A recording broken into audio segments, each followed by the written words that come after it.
ekosistem. Ekosistem merupakan suatu sistem ekologi yang terbentuk oleh hubungan timbal-balik antara makhluk hidup dengan lingkungannya. Tingkatan organisasi ini sendiri dikatakan sebagai suatu sistem karena memiliki komponen-komponen dengan fungsi berbeda yang terkoordinasi secara baik sehingga masing-masing komponen terjadi hubungan dengan baik. Hubungan timbal balik terwujudkan dalam rantai makanan serta dari makanan yang pada setiap proses terjadi aliran energi dan siklus materi. Dari uraian yang dikemukakan di atas dapat disimpulkan bahwa ekosistem merupakan suatu sistem ekologi yang terbentuk dari timbal balik antara komponen biotik yaitu yang terdiri dari makhluk hidup dan komponen abiotik yang terdiri dari komponen tak hidup. Ilmu yang mempelajari hubungan timbal balik komponen biotik dan abiotik dalam ekosistem disebut ekologi. Selanjutnya yang kedua yaitu macam-macam ekosistem. Terdapat 3 macam ekosistem. Yang pertama yaitu ekosistem alami, ekosistem buatan, dan ekosistem suksesi. Ekosistem alami yaitu ekosistem yang terbentuk secara alami tanpa adanya peranan dari manusia. Contohnya ekosistem gurun dan ekosistem hujan tropis. Yang kedua yaitu ekosistem buatan, yaitu ekosistem yang terbentuk dari campur tangan manusia. Contohnya sawah, sekolah, waduk, taman, dan sebagainya. Yang ketiga yaitu ekosistem suksesi, merupakan yang terjadi karena proses hasil suksesi lingkungan yang dulunya mengalami kerusakan. Contohnya gunung meletus. Sewaktu gunung meletus itu aktivitas manusia yang berada di sekitar gunung akan hilang. Setelah itu lingkungan baru akan terbentuk yang disebut dengan ekosistem baru. Yang ketiga yaitu komponen ekosistem. Komponen penyusun ekosistem dapat dibedakan menjadi 2, yang terdiri dari komponen biotik dan komponen abiotik. Dalam ekosistem keduanya saling mempengaruhi. Yang pertama yaitu komponen biotik. Komponen biotik adalah komponen yang terdiri dari beraneka ragam makhluk hidup. Berdasarkan fungsinya, komponen abiotik dalam suatu ekosistem itu dibedakan menjadi 4. Yang pertama yaitu produsen, yang kedua konsumen, yang ketiga detritivor, dan yang keempat decomposer. Produsen komponen suatu sistem yang paling banyak jumlahnya adalah tumbuhan. Organisme ini berlaku sebagai produsen. Hal ini karena tumbuhan mampu menghasilkan zat makanan. Misalnya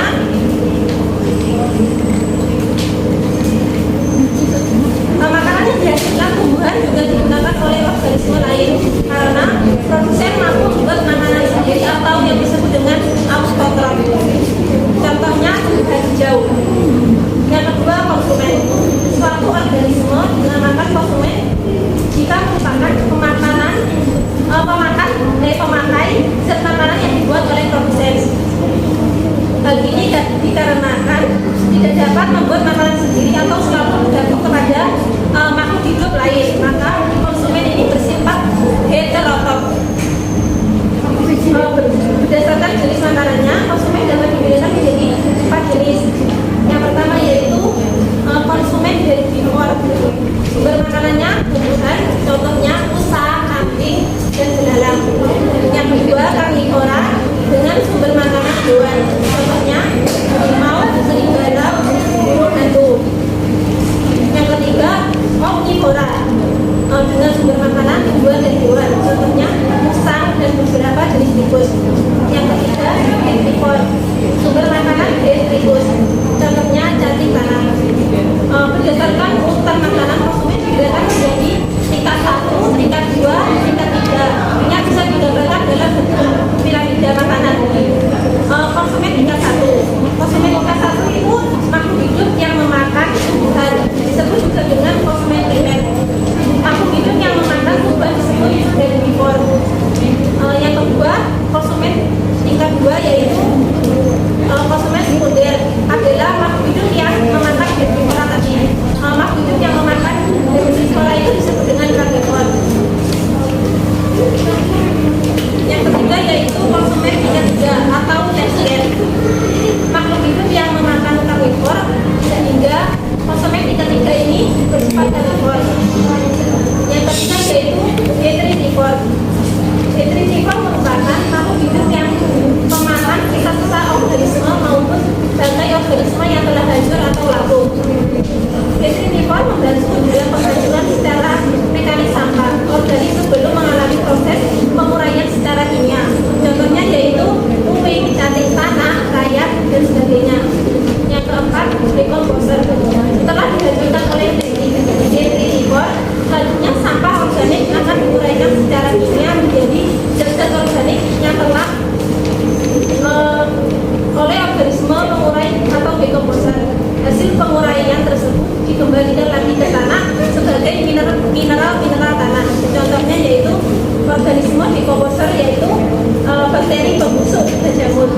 air.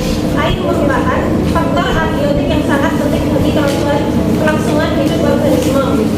Manfaat air bagi kehidupan organisme antara lain yang pertama, media bagi berlangsungnya proses metabolisme tubuh. Yang kedua, merupakan bagian penyusun sitoplasma sel. Dan yang ketiga, mendukung pertumbuhan tumbuhan. Yang ketiga yaitu udara. Udara juga merupakan faktor abiotik yang sangat penting bagi makhluk hidup. Selain itu, untuk pernapasan, tumbuhan juga memerlukan karbon dioksida dari udara untuk berfotosintesis. Oksigen, karbon dioksida, dan nitrogen merupakan gas yang paling tinggi bagi kehidupan makhluk hidup. Yang keempat, cahaya matahari. Tumbuhan memerlukan cahaya matahari untuk berfotosintesis. Tumbuhan mengubah dari energi cahaya menjadi energi potensial. Dan hasil dari fotosintesis dimanfaatkan oleh manusia dan hewan sebagai sumber makanan dan diubah menjadi energi kinetik. Yang keempat, suhu. Suhu temperatur sangat berpengaruh terhadap metabolisme makhluk hidup. Setiap makhluk hidup memerlukan suhu optimum untuk kegiatan metabolisme dan perkembangannya. Yang keenam, kelembapan, di mana intensitas cahaya, angin, dan curah hujan merupakan faktor yang mempengaruhi kelembapan, yaitu kelembapan yang tinggi mempengaruhi pertumbuhan tumbuhan. Contohnya mempercepat pertumbuhan tetangga dan juga mempercepat perpanjangan sel. Yang ketujuh yaitu ketinggian. Ketinggian dan kedalaman dapat berpengaruh pada penerimaan cahaya matahari dan suhu lingkungan. Yang kedelapan, kandungan mineral dan unsur mikro sangat penting untuk pemenuhan kebutuhan makhluk hidup baik secara langsung maupun tidak langsung. Kemudian pola interaksi dalam ekosistem. Dalam pola interaksi dalam ekosistem ini terbagi menjadi dua. Yang pertama, interaksi antar faktor biotik dan interaksi antara faktor biotik dengan abiotik. Yang pertama, interaksi antar faktor biotik. Di alam semua makhluk hidup selain menjadi individu juga menjadi makhluk sosial yang harus selalu berhubungan dengan makhluk hidup yang berbeda jenis. Hubungan antar organisme dalam suatu ekosistem ada 5. Yang pertama, netral. Netral merupakan hubungan yang tidak saling menguntungkan dan juga tidak saling merugikan antar satu dengan yang lain dalam suatu wilayah yang sama. Contohnya, capung dengan sapi yang hidup di suatu lapangan rumput yang sama. Yang kedua, predasi, yaitu hubungan antara dua organisme yang saling makan dan dimakan, sehingga ada yang disebut sebagai mangsa dan predator. Mangsa adalah organisme yang dimakan, sedangkan predator adalah organisme pemangsa. 3. Simbiosis. Hubungan ini melibatkan dua organisme yang hidup bersama dalam suatu hubungan nutrisi yang erat, yaitu ada 3. Yang pertama, simbiosis mutualisme. Hubungan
menduduki tingkat tropik kedua disebut konsumen primer atau konsumen tingkat 1. Konsumen tingkat 1 biasanya diduduki oleh hewan herbivora. Di sini ada ular, belalang, dan tikus. Organisme yang menduduki tingkat tropik ketiga disebut konsumen sekunder, diduduki oleh hewan pemakan daging atau karnivora, yaitu ada ayam dan katak. Organisme yang menduduki tingkat tropik tertinggi disebut konsumen puncak. Di situ ada burung elang dan ular yang bertindak sebagai konsumen tingkat 3 atau konsumen puncak karnivora. Yang kedua yaitu penyesuaian diri makhluk hidup. Makhluk itu merupakan mempunyai kemampuan untuk menyesuaikan diri dengan lingkungannya dalam usaha mempertahankan hidupnya. Penyesuaian diri terhadap lingkungannya itu disebut dengan adaptasi. Makhluk hidup yang tidak dapat beradaptasi dengan lingkungannya akan terancam kelangsungan hidupnya. Sedangkan makhluk hidup yang telah beradaptasi cepat untuk dipindahkan ke lingkungan yang lain.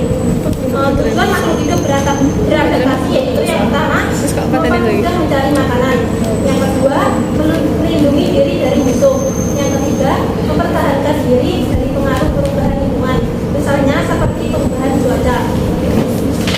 Yang pertama yaitu cara penyesuaian diri hewan terhadap lingkungan. Satu, penyesuaian bentuk tubuh. Penyesuaian bentuk tubuh hewan terhadap lingkungan bertujuan untuk mendapatkan makanan dan melindungi diri dari musuhnya. Berikut beberapa hewan dan penyesuaian bentuk tubuhnya terhadap lingkungan. Yang pertama yaitu burung. Burung mempunyai bentuk kaki yang berbeda-beda sesuai dengan lingkungan dan jenis makanan yang dimakannya. Berdasarkan lingkungan dan jenis makanan yang dimakan, burung memiliki bentuk kaki yang dikelompokkan menjadi 5. Yang pertama yaitu berjalan kaki dengan ciri-ciri memiliki 3 jari menghadap ke depan dan 1 jari bagian belakang tidak tumbuh sempurna. Contohnya ayam dan burung unta. Yang kedua yaitu berenang dengan ciri-ciri jari kaki berselaput. Contohnya itik dan angsa. Yang ketiga yaitu pemangsa dengan ciri-ciri jari kaki pendek, kuku melengkung tajam, dan dapat kuat untuk cengkeram. Contohnya burung elang dan rajawali. Yang keempat yaitu pemanjat dengan ciri-ciri jari terdiri atas 4 dengan 2 jari berada di depan dan 2 jarinya berada di belakang. Contohnya yaitu burung pelatuk. Dan yang kelima yaitu petengger dengan ciri-ciri jari kaki panjang dan telapak kakinya datar untuk petengger di ranting-ranting pohon. Contohnya yaitu kutilang dan penari. Bentuk paruh burung sesuai dengan jenis makanannya yang dimakan. Yang pertama yaitu itik. Jenis makanan yang dimakan yaitu ikan dan cacing dengan ciri-ciri paruh seperti sudu dan pangkal berisi berguna untuk menyaring makanan dari air dan lumpur. Yang kedua yaitu burung elang. Jenis makanan yang dimakan yaitu ular, ayam, kelinci dengan ciri-ciri paruhnya paruh tajam, kuat, runcing, dan agak membengkok untuk mengunyah makanan yang berupa daging. Yang keempat yaitu burung pipit dengan jenis makanan biji-bijian. Ciri-ciri paruh pendek, tebal, dan runcing untuk memecah biji-bijian seperti padi. Yang keempat yaitu burung pelatuk dengan makanannya serangga. Dengan ciri-ciri paruhnya paruh runcing, agak panjang untuk memakan kayu pohon dan menangkap serangga di dalamnya. Yang kelima, burung pelikan. Makanan yang dimakan yaitu ikan. Dengan ciri-ciri paruh panjang dan berkantong besar pada bagian bawah untuk menyimpan ikan. Yang keenam, ayam dengan makanannya biji-bijian dan daging. Dengan ciri-ciri paruh pendek, tebal, dan runcing. Yang kedua, serangga. Serangga menyelesaikan diri terhadap lingkungannya, dapat dilihat dari bentuk mulutnya yang berbeda-beda sesuai dengan makanannya. Jenis mulut serangga dibagi menjadi 4. Yang pertama yaitu mulut penghisap. Mulut penghisap penghisap pada serangga bentuknya seperti bialai yang dapat digulung dan dijulurkan. Contohnya kupu-kupu. Kupu-kupu menggunakan mulut penghisap untuk menghisap madu dari bunga. Yang kedua yaitu mulut penusuk dan penghisap. Mulut penusuk dan penghisap pada serangga memiliki ciri bentuk yang tajam dan panjang. Contohnya nyamuk. Nyamuk menggunakan mulutnya untuk menusuk kulit manusia, kemudian menghisap darah. Jadi selain mulutnya berfungsi untuk penusuk, juga berfungsi sebagai penghisap. Yang ketiga yaitu mulut penjilat. Mulut penjilat pada serangga memiliki ciri terdapatnya lidah yang panjang yang berguna untuk menjilat makanan berupa nektar dari bunga. Contohnya lebah. Yang keempat yaitu mulut penyerap. Mulut penyerap pada serangga memiliki ciri terdapatnya alat penyerap yang mirip spon atau garbus.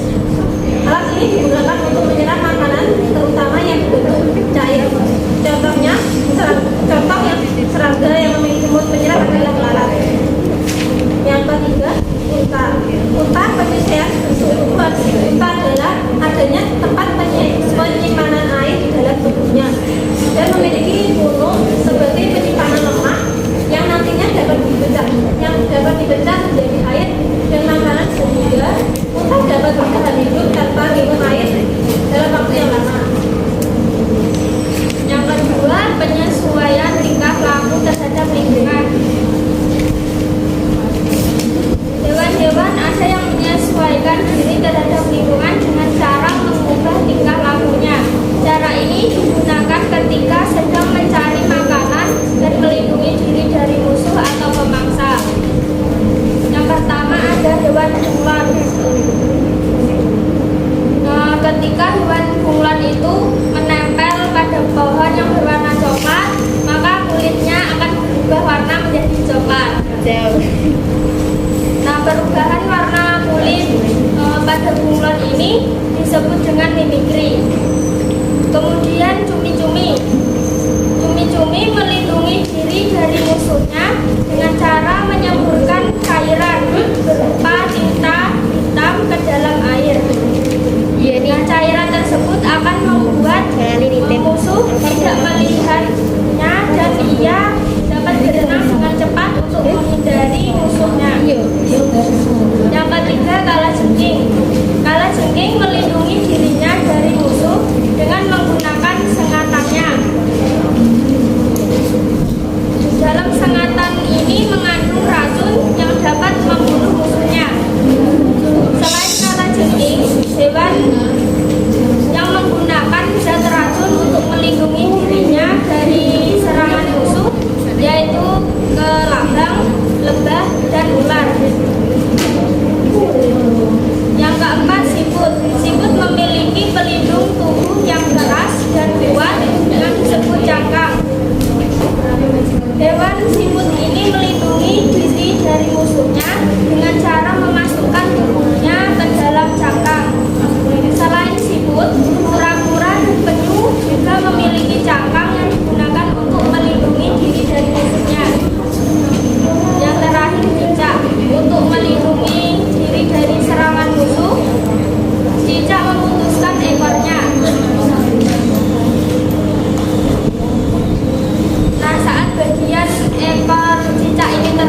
kami. Jika ada yang kurang dipahamkan bisa ditanyakan. Dari sesi pertama kita buka 3 pertanyaan.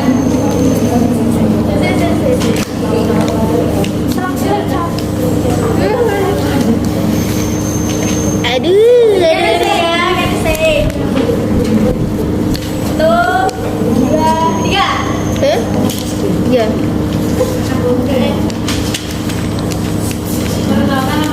Udah sore kena kopi. Izin bertanya, dalam suatu makanan itu apa yang akan terjadi jika